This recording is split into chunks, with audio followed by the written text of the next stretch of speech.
Chapter 33. More than once did Elizabeth, in her ramble within the park, unexpectedly meet Mr. Darcy.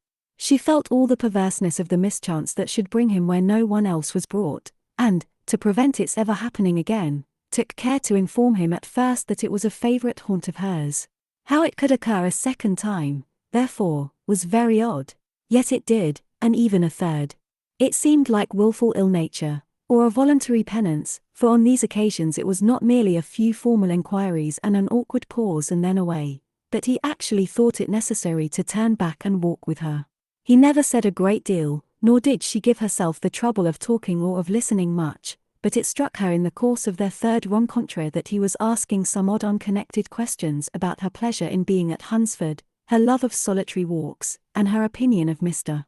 and Mrs. Collins's happiness, and that in speaking of Rosings and her not perfectly understanding the house, he seemed to expect that whenever she came into Kent again she would be staying there too. His words seemed to imply it. Could he have Colonel Fitzwilliam in his thoughts? She supposed, if he meant anything, he must mean an allusion to what might arise in that quarter. It distressed her a little, and she was quite glad to find herself at the gate in the Pales opposite the parsonage. She was engaged one day as she walked, in perusing Jane's last letter, and dwelling on some passages which proved that Jane had not written in spirits, when, instead of being again surprised by Mr. Darcy, she saw on looking up that Colonel Fitzwilliam was meeting her. Putting away the letter immediately and forcing a smile, she said, "I did not know before that you ever walked this way." "I have been making the tour of the park," he replied, "as I generally do every year, and intend to close it with a call at the parsonage." "Are you going much farther?" "No, I should have turned in a moment." And accordingly she did turn, and they walked towards the parsonage together. "Do you certainly leave Kent on Saturday?" said she. "Yes, if Darcy does not put it off again. But I am at his disposal. He arranges the business just as he pleases. And if not able to please himself in the arrangement, he has at least pleasure in the great power of choice. I do not know anybody who seems more to enjoy the power of doing what he likes than Mr. Darcy." "He likes to have his own way very well," replied Colonel Fitzwilliam. "But so we all do. It is only that he has better means of having it than many others, because he is rich, and many others are poor. I speak feelingly. A younger son, you know, must be inured to self-denial and dependence. In my opinion, the younger son of an earl can know very little of either. Now seriously, what have you ever known of self-denial and dependence? When have you been prevented by want of money from going wherever you chose, or procuring anything you had a fancy for? These are home questions, and perhaps I cannot say that I have experienced many hardships of that nature. But in matters of greater weight, I may suffer from want of money. Younger sons cannot marry where they like. Unless where they like women of fortune, which I think they very often do. Our habits of expense make us too dependent, and there are not many in my rank of life who can afford to marry without some attention to money. Is this, thought Elizabeth, meant for me? And she coloured at the idea, but, recovering herself, said in a lively tone, "And pray, what is the usual price of an earl's younger son? Unless the elder brother is very sickly, I suppose you would not ask above £50,000. He answered her in the same style, and the subject dropped. To interrupt a silence which might make him fancy her affected with what had passed, she soon afterwards said, "I imagine your cousin brought you down with him chiefly for the sake of having someone at his disposal. I wonder he does not marry, to secure a lasting convenience of that kind. But, perhaps, his sister does as well for the present, and, as she is under his sole care, he may do what he likes with her." "No," said Colonel Fitzwilliam, "that is an advantage which he must divide with me. I am joined with him in the guardianship of Miss Darcy." "Are you indeed? And pray what sort of guardians do you make? Does your charge give you much trouble?"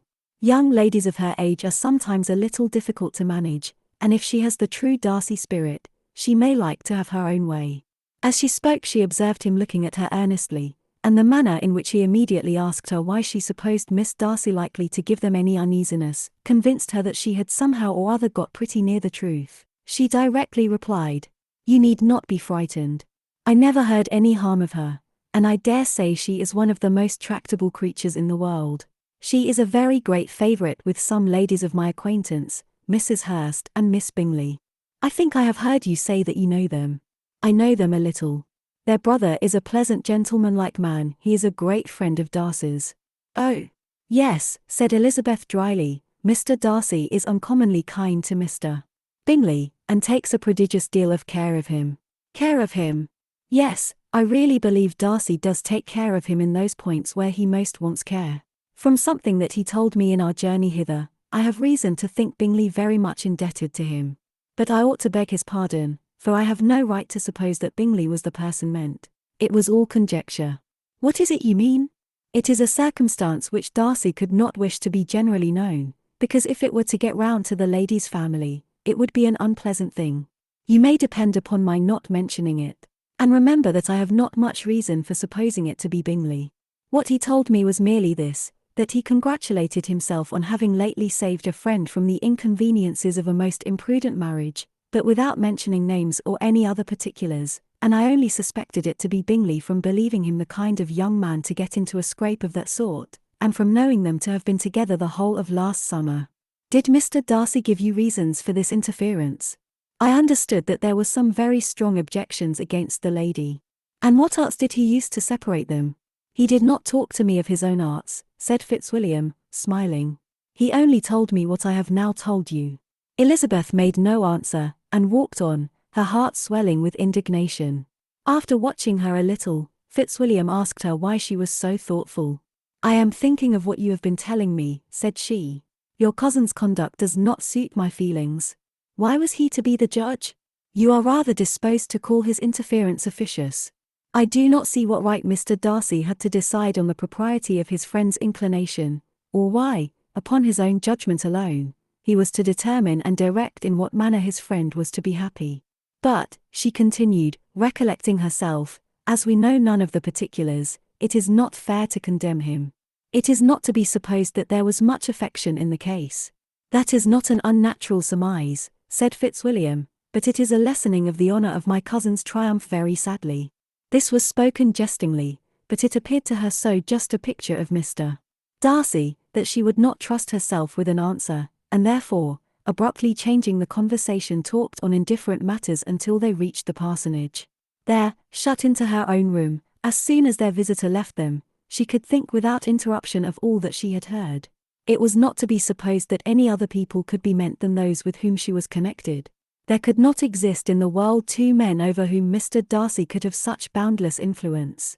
That he had been concerned in the measures taken to separate Bingley and Jane she had never doubted, but she had always attributed to Miss Bingley the principal design and arrangement of them.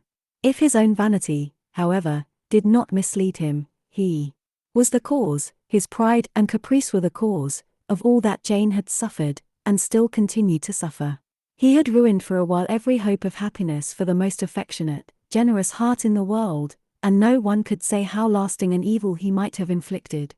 There were some very strong objections against the lady, were Colonel Fitzwilliam's words, and those strong objections probably were, her having one uncle who was a country attorney, and another who was in business in London.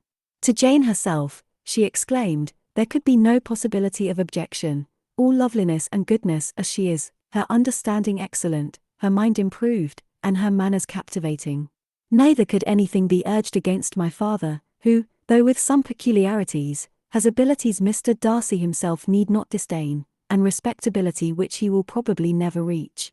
When she thought of her mother, her confidence gave way a little, but she would not allow that any objections there had material weight with Mr. Darcy, whose pride, she was convinced, would receive a deeper wound from the want of importance in his friends' connections, than from their want of sense, and she was quite decided, at last, that he had been partly governed by this worst kind of pride, and partly by the wish of retaining Mr. Bingley for his sister. The agitation and tears which the subject occasioned, brought on a headache, and it grew so much worse towards the evening, that, added to her unwillingness to see Mr. Darcy, it determined her not to attend her cousins to Rosings, where they were engaged to drink tea. Mrs. Collins, seeing that she was really unwell, did not press her to go and as much as possible prevented her husband from pressing her, but Mr. Collins could not conceal his apprehension of Lady Catherine's being rather displeased by her staying at home.